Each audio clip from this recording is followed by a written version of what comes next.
Welcome to a brand new Wakanda, where the darkest secrets are beginning to rise from the shadows. The story centers around the Maker, a twisted genius who has used time travel to forge a perfect Earth of his own design. He's erased the rise of superheroes and formed a secret council of villains to control the world from the shadows. Recently, the Maker was imprisoned in a mysterious place known only as the City. But even in his absence, the Maker's Council continues to grow its influence across the globe, including two formidable forces, Ra and Khonshu, who now oversee the African continent. And while the doors of the city remain sealed, the gates of Wakanda, a once impervious kingdom hidden from the world, are beginning to open. This is where the main conflict ignites, Wakanda versus the Council of the Maker. But the question remains, does T'Challa, the Black Panther, possess the strength to protect his nation from the lurking darkness? Will the ancient traditions of Wakanda be the key to its survival, or the burden that leads it to destruction? The story begins with a brutal attack on a village in West Africa, where locals are mining. A group of soldiers, or invaders, approaches aiming to claim the land. Two figures in suits, likely commanders or powerful operatives, stand beside them. On their masks is the symbol of Moon Knight, revealing their allegiance to Ra and Khonshu. In our name, claim this land. Somewhere in the forest, two figures are silently watching the attack, seemingly Wakandan patrol guards. No, brother, we cannot act. We will bring the truth of this to our king. Truth. Tell this village the value of truth. They retreat quietly, heading back to report to Black Panther, burdened by regret and helplessness. Come, brother, we have seen enough. Yet we have done nothing. Their time will come when we have seen the strength of Khonshu. Soon they will know the justice of Wakanda. Scene transition. Inside the bedroom of T'Challa, the Black Panther and King of Wakanda. He wakes from a nightmare.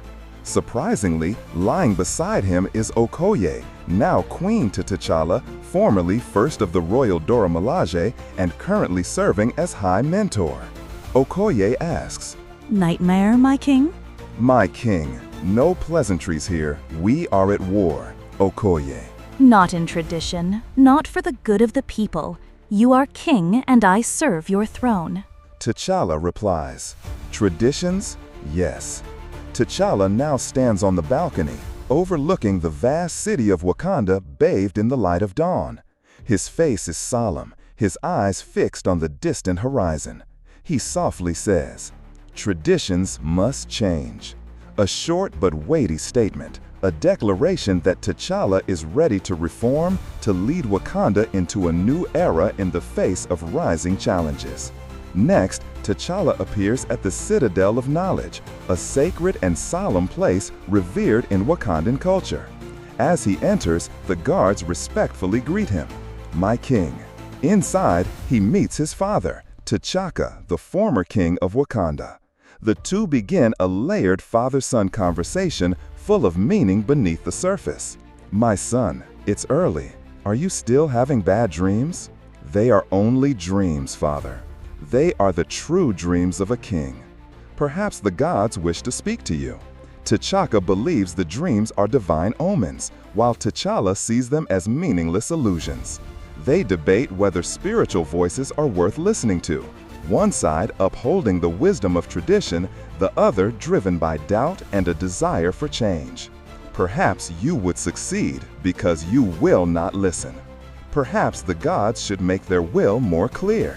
Does my king seek my advice? I am in the shadow of your wisdom, father. The throne changes nothing. T'Chaka now mentions another figure, Divine Vodou Khan, a spiritual entity with deep roots in Wakandan tradition. He advises T'Challa to meet her. "Speak with the Divine Vodou Khan. She wants your counsel. She wants my servitude. To her sign's importance, I do not trust them, or their ways. As well you shouldn't, but you need to recognize their power. T'Challa responds firmly. Their power lies in superstition, in fear. My people should be free of the Voodoo Khan. But T'Chaka cautions him not to reveal his doubts too soon. He says, perhaps, but use your intentions. Cultivate your doubt. Share your dreams. Show them you will listen. Keep them close while you decide their fate. One should only know they're an enemy to the king after they have been destroyed. That advice leads T'Challa to the temple of the Voodoo Khan, the sanctuary of ancient prophets. Here he meets Matron Imala, the high priestess and revered holy mother of the Voodoo Khan. Matron Imala peers into his mind. You dream of pain. King T'Challa is suffering. And what does that teach you? I learn from books, not dreams. Matron Imala remains unfazed. You underestimate dream, King T'Challa. And the Voodoo Khan underestimates me. I am not my father, Matron Imala. She looks at him sternly, her voice echoing through the sacred space. Since the birth of Wakanda, the Voodoo Khan has served this kingdom and all of its kings. Our connection to the gods is yours. Allow me to prove that by offering your counsel, my king. After meditating, she gives him a grim warning. In meditation, we have sensed a violent becoming. Enemies in our midst, enemies outside of the walls. Trust no one, my king. Your dreams warn you. The gods are on your side. But gods can be fickle. T'Challa stays calm, replying firmly. I won't be paralyzed by paranoia, Matron. I will not rule in fear of my own people. Matron Imala stresses her point. Do not choose to deny Omisade awareness. We will be yourselves as well. T'Challa nods, a calculated concession. Then the Voodoo Khan has my gratitude. Though still distant from old beliefs, T'Challa shows a willingness to work with the Voodoo Khan, at least for now. Tensions are rising. It's clear that T'Challa is entering a crucible not just of war, but of faith, tradition, and national identity. He stands at the crossroads of reform and heritage, a king who must decide what path will shape the future of Wakanda. Scene shifts to the royal palace of Wakanda. T'Challa stands alongside Shuri and his two loyal guards, Faxal and Anan. They're reporting massacre carried out by Ra and Khonshu in West Africa. T'Challa asks, "These men, they slaughtered them all? And you swear to this?" "We swear. My king, it was difficult to not come to their aid." One of the guards suggests military action.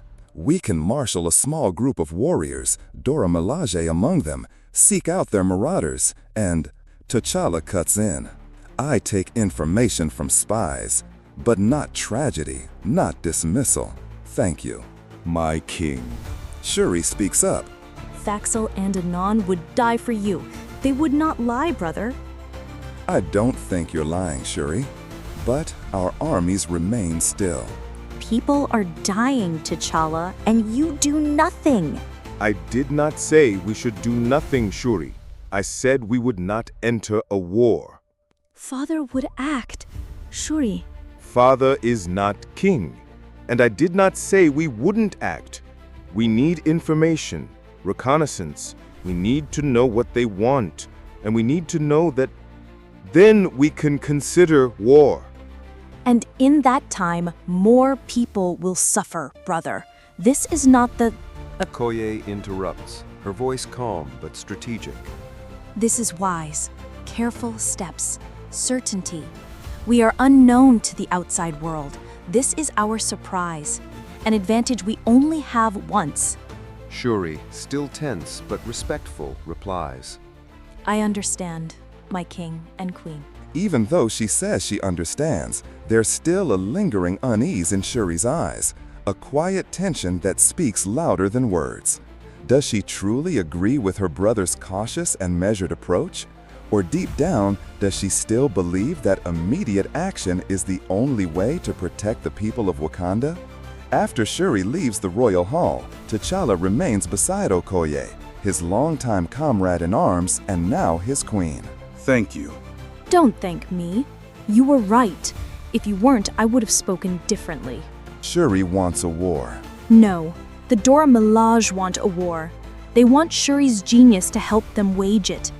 The only people who fear peace are soldiers. For in peace, they have no purpose. Okoye softens, her voice sincere. Shuri loves you, as do I. But I do not envy you, my king.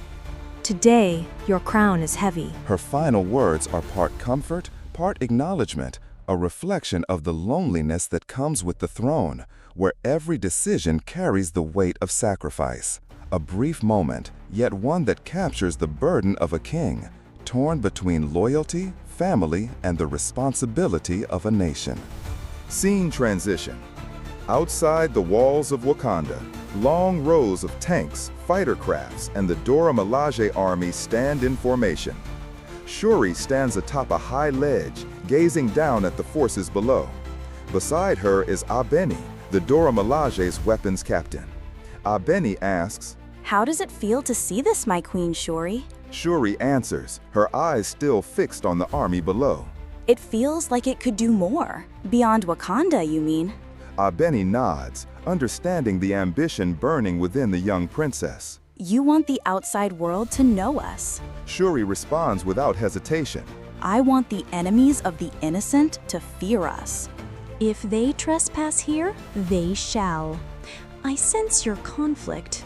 Use it to fuel your mind. Abeni places a hand gently on Shuri's shoulder. Build us something beautiful. Somewhere in West Africa, a peaceful village glows under the sunset. Children laugh and play. Suddenly, the atmosphere shifts. A hush falls. In the distance, the heavy thud of armored boots echoes. A squad of soldiers, clad in armor bearing the symbols of RA and Khonshu, marches into the village like a nightmare. One of them raises his hand and commands, "In our master's names, fire!" Screams erupt. A young African boy drops to his knees, crying. In that exact moment, a shadow darts in. A man wearing a combat mask, reminiscent of Black Panther, but sharper, more intense, his eyes blazing with fury. It's Killmonger. Killmonger, hide. More are coming. From above, an enemy warship descends, preparing to unleash a barrage on Killmonger. He whispers, "My love, bless them." Boom! A bolt of lightning crashes from the sky, powerful, divine, obliterating the ship as if struck down by a god. Debris rains, the earth trembles. Without hesitation, Killmonger charges into the stunned enemy troops and tears through them with raw force. After the battle, Killmonger stands in the center of the village. The villagers kneel in fear and awe. He declares boldly, "People of this village, your gods, kings, and kingdoms will not protect you, but Killmonger and the Sky Rider will." In the sky, among swirling gray clouds, a radiant figure slowly descends, surrounded by lightning and divine aura. A Sky Rider, someone many readers believe might be Storm, or perhaps a new character bearing celestial power. The battle against the Maker's Council is no longer Wakanda's fight alone. A new alliance is about to form, and the fire of resistance has been lit in forgotten villages. Scene transition. Wakanda, the annual celebration of life. The sound of drums fill the royal square. From the young to the elders, people of all walks gather, their eyes turned toward a floating stage in the sky, where three figures stand: King T'Challa, former King T'Chaka, and a trusted royal guard. T'Challa raises his hand. He begins his speech. Today is the celebration of life. Today, we rejoice in the love we have for one another. This is our kingdom, built from the efforts of each and every one of you. It is my honor to serve as your king. You are my strength. You are my family. You are my faith. You are my legacy. His words sink into the hearts of all present. A united kingdom, strong, led by a king they deeply revere. But then, the peace shatters. For Ra! For Khonshu! The screams erupt from none other than the female guard beside the king. No one has time to react. Boom! A deafening explosion rips through the sky. In a flash, T'Chaka shouts. He throws himself at T'Chaka, pushing him away from the blast. The two fall from the floating platform amid the chaos of thousands below. T'Challa activates his Black Panther suit mid-air. He lands safely, but T'Chaka does not. "Father!" T'Challa screams. The former king, who once defended the nation with wisdom and honor, now lies still, surrounded by smoke, blood, and ash. Smoke rises from what once was the heart of celebration. T'Challa rises, his eyes cold, his voice drops. "My king," a guard rushes in. "Call the queen and my sister, and the Voodoo Khan. Our enemy calls themselves Moon Knight. Wakanda is at war." The frame fades to a fire consuming the royal stone floor. The celebration of life has become a funeral for a king, and war has come to Wakanda. To be continued.